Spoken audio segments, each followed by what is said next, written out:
కరీంనగర్ నగరపాలక సంస్థ 4వ డివిజన్ దూర్షేడ్ వాసుల పరిస్థితి అధ్వానంగా ఉందనడానికి ఈ చిత్రాన్ని చూస్తే అర్థం పడుతోంది. ముఖ్యంగా దూర్షేడ్ వాసులకు త్రాగునీటి కష్టాలు నెలకొని ఉన్నాయి.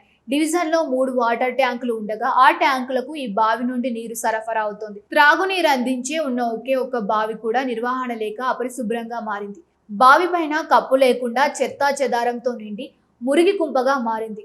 మరోవైపు ఆ బావి ఎగువ భాగంలో శ్మశానం ఉండడంతో పాటు ప్రక్కనే వాగు పారుతూ ఉంటుంది. అయితే శ్మశానంలో వదిలివేసిన చెత్త చెదారం గాలి ద్వారా మొత్తం బావిలో పడిపోతుంది.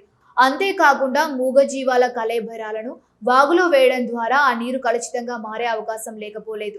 కనీసం బావిలో బ్లీచింగ్ పొడి చల్లే నాదుడే లేడని డివిజన్ వాసులు ఆవేదన వ్యక్తం చేస్తున్నారు. ఒక బోర్ వేసి ప్రజలకు తాగునీరు అందించాలని, దాంతో పాటు ఈ బావికి పైకప్పు వేసి సరియగు నిర్వహణ చేస్తూ ప్రజలకు శుద్ధమైన త్రాగునీరు అందించాలని అధికారులను వేడుకుంటున్నారు.